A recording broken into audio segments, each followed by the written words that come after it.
Hello everybody, how goes it? Rabbitsmore here. I recently had a comment asking if there was any way to use redstone to show how much time there was left in a day instead of using an item like the clock to show how much time was left in the day. So I thought I would come up with a video here showing how to do that and a couple other things you can do once it does turn to nighttime to kind of notify yourself that it has turned to night and you should probably get indoors. So I'm going to quickly go over how a daylight sensor works here, and then I'll show off all the things built around this here.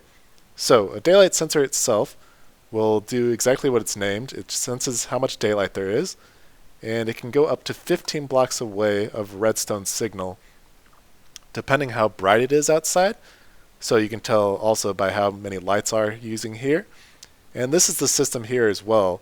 By using redstone coming out of this going up to 15 blocks away and going into repeaters, into a block with a lamp on top of them, we can see how much daylight we have left as well as how bright it is outside. So right now, since all of them are lit, it's the brightest point of the day. And if we start moving towards if we start adding time onto our clock here, so we'll advance the day by 2,000 ticks, and you should start to see, yeah, there you go. As it gets a little darker in the world, the lights will start turning off, and this basically lets you know how much time you have left until nighttime here. And if we keep doing it, it will keep going down as we keep adding time. And we'll just go ahead and set it all the way to night, so that'll be one left. And then eventually that will turn off, and when that one turns off, it's when mobs will start spawning in your world. So that's the point when you know using this type of system to check, and you could put this inside of your base, outside of your base, wherever you wanted. And there goes a couple of the alarms there. But this is just an easy way to check how much time is left in the day without having to keep a clock. And if you're inside your base and you can't see the sun or something like that. But like I said, once this last one goes off is when it's actually dangerous in the world, and that's going to be the second point from our daylight sensor here. So what you can do is use from the second point of the daylight sensor is send out a signal. This is basically going to be, well, actually I'm inverting it through a redstone torch here.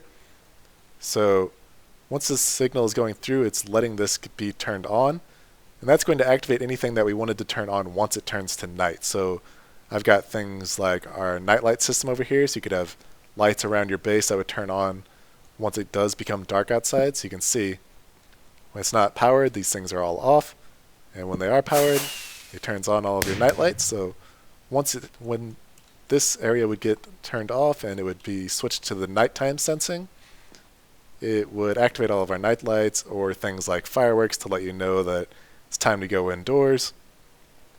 And like I said, this thing will check how bright it is, but if you right click it, it switches to a nighttime sensor.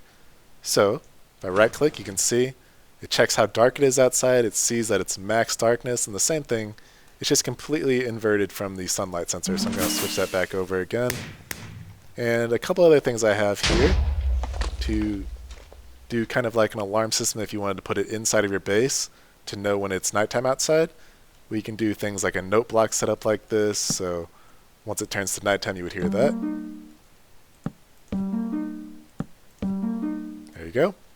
And then I've got a beacon system here, so during the day the beacon would be shut off, and then as soon as it turns nighttime, the beacon turns on, so you could see it from anywhere in your world, inside or outside of your base, to know that it's nighttime. And the next one here is using a colored glass on a piston to change the color of a piston that might be in your world. So again, if you could see this from inside or outside of your base, you would know as soon as it turns nighttime because it would turn to a different color like red to let you know. And you could use a comparator like this. If you right click it, it will start to pulse the color on and off. So that's another good way to know when it's become dangerous outside. And that's just going through a repeater here into our piston. And you do have to make sure to have at least 3 redstone between the comparator and the repeater here so it doesn't get locked up. And then if none of these things are working for you, you might want something more drastic, or you just really like explosions. You can always do a Tnt Nighttime Alarm, which you can hear from pretty much anywhere in your base or around your base probably.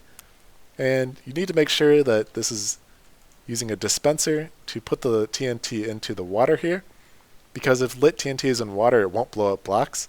So this is plenty safe to put in. but it can still hurt you or other NPCs like villagers or animals, so just be careful about the explosion there. And if none of these things are working for you, or you need something a little more obvious, you might want to try something a little different here.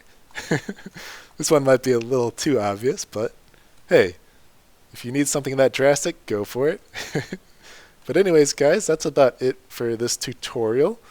Just wanted to give a couple ideas here and show the idea that was being asked for in the comments to show how much time was left in our day. And again, if you want to use a signal coming out of your second spot from your sensor into a repeater to set off anything you would want to do specifically at nighttime or when mobs would start spawning. And if you want your system to show how much time is left in the day, like was asked in the comment, you need to have 15 redstone coming out of your daylight sensor here and going into redstone repeaters into a block with your lamp on top. If it goes straight into lamps, it will actually activate the one next to them as well, so that's why I'm boosting the lamps up by 1 here. And that's about it, guys. Thanks for watching. See you later.